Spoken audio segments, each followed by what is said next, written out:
Mind Crypto here. I hope we're all having a wonderful day. Title of the video is Did You Miss This? AI Convergence.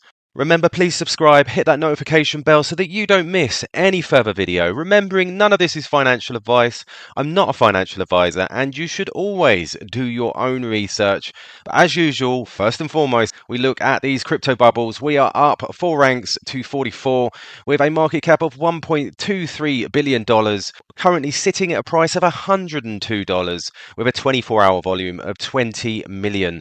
We are up 0.4% in the hour, down 0.5% in the day, and down 1% in the week, but up 15.6% in the month. So looking rather green, and as I usually say, daily prices do not bother me. I'm here for the long run. I'm here for the duration.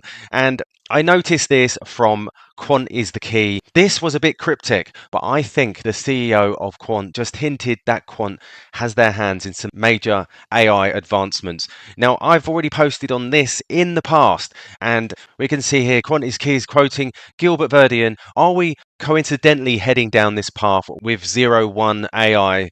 Artificial intelligence exponentially grew in 01 and eventually led to the creation of a newer, more advanced AI reaching technological singularity. And we can see this Bloomberg article here. Venture capitalist and author Kai-Fu Lee has built an AI startup in China that's worth $1 billion after less than 8 months in. Now, I believe tokenization and AI, artificial intelligence, are the next biggest things. I believe that we have our hand in AI within Quant Network. And as you can see here from Quant Papa, and he says Quant connect AI with Overledger. Let's have a listen to Gilbert Verdian.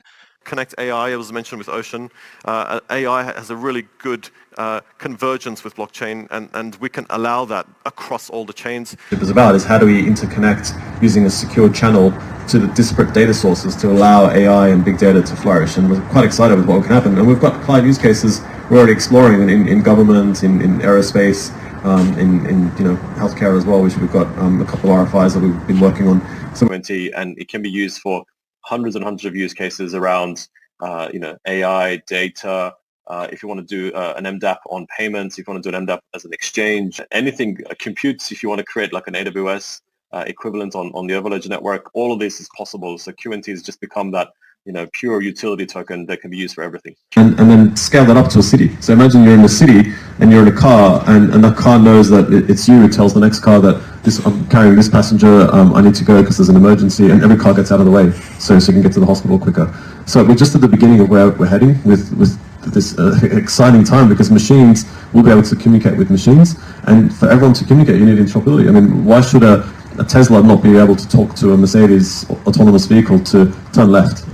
That's where we are today, but what we're allowing is any type of device to talk to any other type of device, to have true 5G cities. QNT token is at the core of everything that we're doing, hundreds and hundreds of use cases. Safely interconnect big data sources to a decentralized world, but have interoperability, because if you're using, let's just say, imaging data from healthcare in one blockchain, and then using an EMR that's a traditional database, it's just SQL, and then using something else on a third party, how do you get them to talk to each other? It's quite difficult. And how do you get them to talk together securely?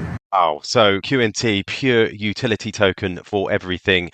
Got his fingers in lots of different pies. 5 utility use cases for AI, absolutely huge. So we can see here a previous tweet in July 2023. He's not holding back. These are crumbs. These are dots connected. He says here, people have been talking about AI a lot recently. One of the barriers to trusted AI is the ability to trust and share learnings securely and confidentially without the need to copy mass amounts of data in a single data store.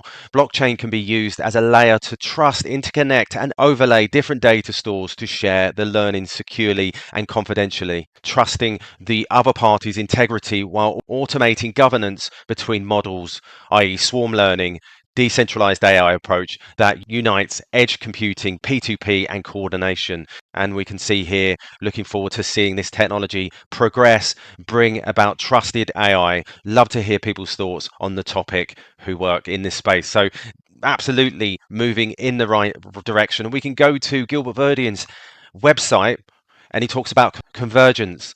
For AI to be effective, it needs a constant stream of data to process to improve its algorithms, accuracy, and outputs. For the first time, we are opening up and provided unrestricted access to huge data sets for processing without limitations and restrictions of internet architectures. We can create new AI agents that are no longer restricted to closed internal networks or clouds, but able to openly and autonomously traverse blockchain networks to identify and access data. We've seen few early attempts of this in the DAO and Ethereum smart contracts that attempted to run autonomous codes backed with cryptocurrency to perform tasks and potentially accumulate further currency. They failed not only in the immaturity of its application and code, but due to the limitations of its environment. The code was not truly free in the sense of the world, but it was bound and restricted to its surrounding environment. So we're talking interoperability here, walled gardens. But the true Turing test of autonomous AI on blockchain is the ability for the agent to live entirely autonomously on decentralized internet. In order to achieve this fundamental change in our architecture, we have to tackle the challenge one piece at a time. We can't make complete change in the internet overnight without disrupting the nature of the networks. Our approach has been to overlay on top of the existing future blockchains that themselves sit on traditional internet foundations. We need virtual decentralized internet that works on top of the existing architecture and provides a new way to connect and interact. We have the same issues in blockchain space as we did with the early internet networks. We have independent closed networks that don't connect to each other. And as soon as the internet network's connected, thanks to the adoption of TCP/IP, Transmission Control Protocol, Internet Protocol, as the standard to enable flows between networks, create the modern day internet of today. We are experiencing the same challenges today with blockchain, and as soon as we connect the various closed blockchain networks to each other, we will see the emergence of new blockchain internet. This was the idea that he used to create genesis of blockchain ISO standard TC307. What we have done in Quant is to create blockchain operating system called Overledger, which sits on the top of existing and future blockchains. The systems allow the ability to reach and write data between various blockchains, respecting the rules of each blockchain and consensus. We're excited to be able to shape the evolution of two foundational technologies of AI and blockchain and help foster innovation to develop new and revolutionary technologies. So he says it here. We're excited to be able to shape the evolution of two foundational technologies, AI and blockchain. So this isn't something that is coming about today. This is something they've been previously working on. And it's just about connecting the dots. And these little crumbs that Gilbert puts out are not just there as a bit piece. These are things that they are working on, the foresight that it takes. And we know the history of Gilbert Verdian and what he's done. He had a vision and he's now putting that vision slowly together. So I'm really excited about the future and I hope you are. There you go, guys. Please subscribe. Please hit that notification bell. Remembering none of this is financial advice. Always do your own research. All the best and I'll catch you later.